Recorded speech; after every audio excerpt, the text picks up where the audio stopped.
नमस्कार, आप देख रहे हैं न्यूज 69 चैनल और मैं हूं आपके साथ अंकिता।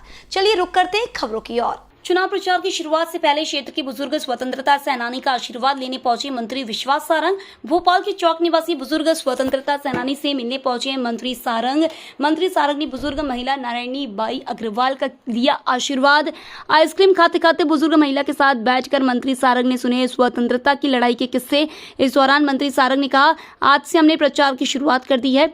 हमारे लिए सौभाग्य की बात है कि भोपाल ऐसी स्वतंत्रता सेनानी है जिन्होंने भारत को स्वतंत्र करने में अपना योगदान दिया। नारायणी बाई अग्रवाल के पति भी स्वतंत्रता संग्राम सेनानी थे। इन्होंने हमें सौभाग्य दिया कि हम स्वतंत्र भारत में जी सके, इसलिए ऐसे बुजुर्गों के आशीर्वाद से ही चुनाव प्रचार की शुरुआत की है। मंत्री सारंग ने नरेला विधानसभा और एमपी में भाजपा की जीत का दावा करते हुए 150 से अधिक सीटें जीतने का दावा किया है। 93 वर्ष है बुजुर्ग नारायणी बाई अग्रवाल की उम्र। 2 बार भारत के राष्ट्रपति सम्मानित कर चुके नारायणी बाई को कांग्रेस की लिस्ट में हो रही देरी पर मंत्री सारंग ने कहा, इतनी आसानी से कहा कांग्रेस की लिस्ट आएगी। उन्होंने कहा, कांग्रेस में टिकटों की लगती है बोली, कांग्रेस में नहीं बनते बिना बोली के कोई भी उम्मीदवार। कांग्रेस में जिसकी बोली सबसे ज्यादा वही बनता है प्रत्याशी। कमलनाथ के ट्वीट पर मंत्री सारंग का पलटवार, कहा, इस कांग्रेस के संस्कार है, इसे दुर्भाग्यपूर्ण और कुछ नहीं हो सकता।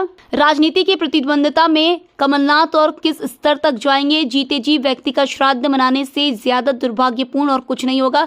यह हिंदू संस्कृति नहीं है। कमलनाथ ने सीएम शिवराज के साथ ही पितरों का भी किया अपमान। यह दिन पितरों को याद और श्रद्धांजलि देने वाले हैं।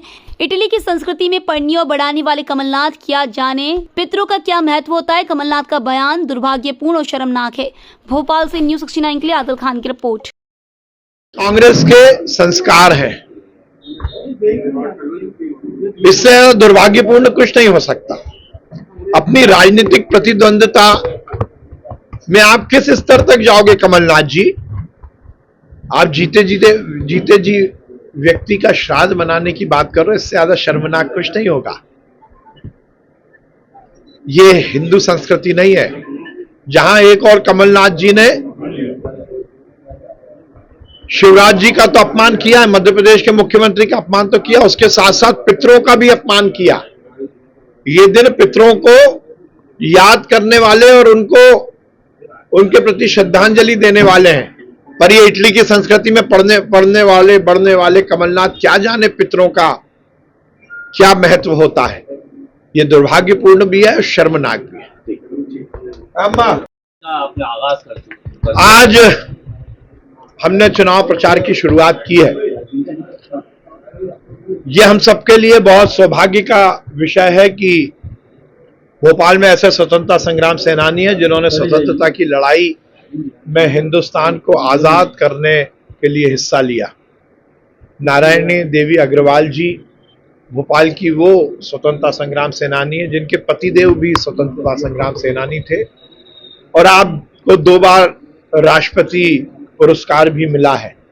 तो हमने ऐसा विचार किया कि ये बुजुर्ग जिन्होंने हम सबको ये सौभाग्य दिया कि हम आजाद हिंदुस्तान में जी सके, इसलिए हम ऐसे बुजुर्गों के आशीर्वाद से ही चुनाव प्रचार की शुरुआत करें।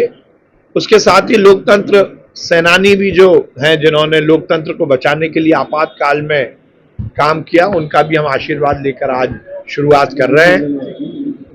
मुझे बहुत प्रसन्नता है कि ऐसे बुजुर्गों का आशीर्वाद मेरे साथ है और इसीलिए हम ताकत के साथ कहते हैं कि नरेला विधानसभा में प्रचंड बहुमत से भारतीय जनता पार्टी जीतेगी और मध्य प्रदेश में भी भाजपा की सरकार बनेगी। भाजपा ने आज से इसी तरह की और खबरें देखने के लिए बने रहे हमारे साथ, देखते रहिए न्यूज 69 चैनल। जब तक के लिए धन्यवाद।